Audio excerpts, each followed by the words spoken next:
Hello students, before we start our chapter, we take a pledge. I, Ajit Kaur, commit to be vigilant and bear in mind at all times the risk to myself and my colleagues from COVID-19. I promise to take all necessary precautions that prevent the spread of this deadly virus. I promise to follow and encourage others to follow the key COVID appropriate behaviors. To always wear a mask, face cover, especially when in public places. To maintain a minimum distance of 6 feet from others. To wash my hands frequently and thoroughly with soap and water. Together we will win this fight against COVID-19. Now it's time to start. This is your Hindi book of class 7th, जिसमें से हमने first chapter हमारा complete कर लिया था, जो कि एक कविता थी भारत देश हमारा। उसके बाद हम आज सेकंड चैप्टर करेंगे, जो कि एक कहानी है। तो सबसे पहले हम इसका जो ब्रीफ में है वो समझ लेते हैं कि इस कहानी में क्या बात की गई है। प्रस्तुत कहानी ईश्वर कहाँ है, ईश्वर की खोज की कहानी है, जो अंततः इस निष्कर्ष पर पहुंचती है कि ईश्वर और कुछ नहीं, हमारा विश्वास है, एक दूसरे के प्रति प्रेम भाव है। ईश्वर मंदिर, गिरजाघर व मस्जिदों में नहीं, बल्कि इसी दुनिया में है जिसे स्वयं ईश्वर ने बनाया है। अतः हमें एक दूसरे के धार्मिक विश्वासों का आदर करना चाहिए और आपसी प्रेम भाव बनाए रखना चाहिए। अब देखो, आपको इसी से ही स्टोरी का पता तो लग गया होगा कि इसमें किस बारे में बात की गई है। ईश्वर के बारे में, कि ईश्वर कहाँ है, ईश्वर की खोज के बारे में बात की गई है, जिसमें अंततः निष्कर्ष क्या होता है कि ईश्वर जो है मंदिर, गिरजाघर, मस्जिदों में नहीं, बल्कि इस दुनिया में है। और हमें क्या करना चाहिए, एक दूसरे के धार्मिक विश्वासों का आदर करना चाहिए और आपसी प्रेम भाव बनाए रखना चाहिए। तो अब हम स्टोरी पढ़ते हैं। एक कस्बे के समुद्री तट पर एक कॉफ़ी हाउस था, जिसमें देशी और विदेशी यात्री और मल्लाह आराम करने के लिए रुकते थे और जलपान करने के बाद रवाना हो जाते थे। एक बार पारसी धर्म का एक धर्मोपदेशक इस कॉफ़ी हाउस में रुका। उसके साथ एक अफ्रीकी गुलाम भी था। कॉफ़ी हाउस में जलपान करने के बाद उसने गुलाम से पूछा, क्या तुम बता सकते हो खुदा क्या है? अफ्रीकी गुलाम ने तुरंत मयान से तलवार निकालकर कहा, यह है मेरा खुदा, यह हर वक्त मेरी हिफाजत करता है। गुलाम के इस उत्तर ने कॉफ़ी हाउस में उपस्थित सभी लोगों को चौंका दिया। उनमें से एक ब्राह्मण ने कहा, केवल ब्रह्म ही सच्चा ईश्वर है। एक यहूदी ने दावा किया, यहूदियों का खुदा ही सच्चा खुदा है। एक कैथोलिक ईसाई ने जोर देकर कहा, एक इंसान गिरजे में ही खुदा को देख सकता है। उसका प्रतिवाद करते हुए एक प्रोटेस्टेंट ईसाई ने कहा, जो लोग खुदा को गोस्पेल के अनुसार मानते हैं वे ही क़यामत के दिन बख्शे जाएंगे। एक तुर्क ने कहा, शरीयत के अनुसार कोई बुत खुदा नहीं हो सकता। खुदा एक ऐसी ताकत है जिसे सिर्फ महसूस किया जा सकता है। देखिए, सभी जो हैं अपने अपने धर्म के अनुसार इस बात का जवाब दे रहे हैं कि ईश्वर क्या है और कहाँ है। अब मतलब यह है कि हर व्यक्ति ने अपने अपने विश्वास के अनुसार कहना शुरू कर दिया। जो बात मैंने अभी आपको बोली है कि हर धर्म के इंसान का जो विश्वास था, उसने अपने विश्वास के अनुसार इसका जवाब दिया कि खुदा क्या है, ईश्वर क्या है, ईश्वर कहाँ है। चीन के सुप्रसिद्ध दार्शनिक कन्फ्यूशियस का एक शिष्य कॉफ़ी हाउस के कोने में बैठा सबकी बातें चुपचाप सुन रहा था। जब लोगों की दृष्टि उस पर पड़ी तो सब ने उससे प्रार्थना की कि वह इस विषय पर अपने विचार बताए। चीनी नागरिक ने अपनी आंखें बंद की और कुछ सोचने लगा। फिर आंखें खोलकर अपने हाथों को आस्तीनों से बाहर निकालते हुए उसने सबको समझाया, बंधुओं, मुझे तो ऐसा लगता है कि हर आदमी का अपना एक विश्वास होता है और यह जरूरी नहीं कि एक का विश्वास दूसरे के विश्वास से मेल खाता हो। अगर आप ध्यान से सुने तो मैं आपको एक छोटी सी कहानी सुनाऊंगा जो शायद इस विषय पर कुछ प्रकाश डाल सके। ये बात किसने बोली थी? एक चीनी नागरिक ने, जो सबकी बातें जो है ध्यान से सुन रहा था कि सबका मतलब कि पॉइंट क्या है, पॉइंट ऑफ व्यू क्या है उनका ईश्वर को लेकर, भगवान को, खुदा को लेकर। तो उसने ये बात बोली कि ज़रूरी नहीं है कि एक दूसरे का विश्वास सबसे मेल खाता हो।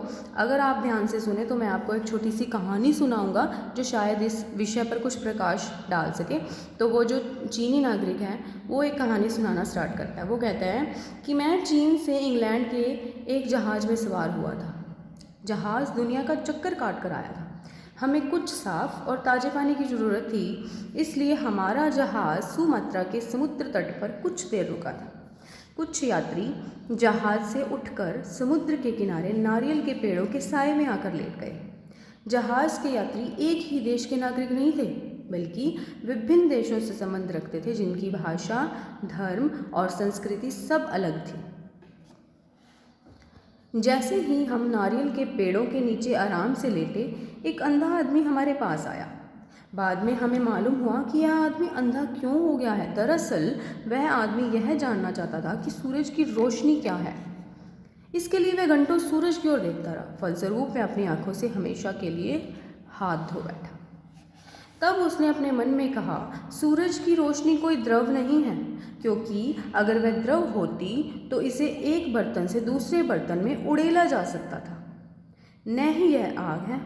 अगर यह आग होती तो समुद्र के पानी से बुझ जाती। न ही यह कोई ठोस है जिसको छुआ जा सके या किसी बर्तन में बंद किया जा सके।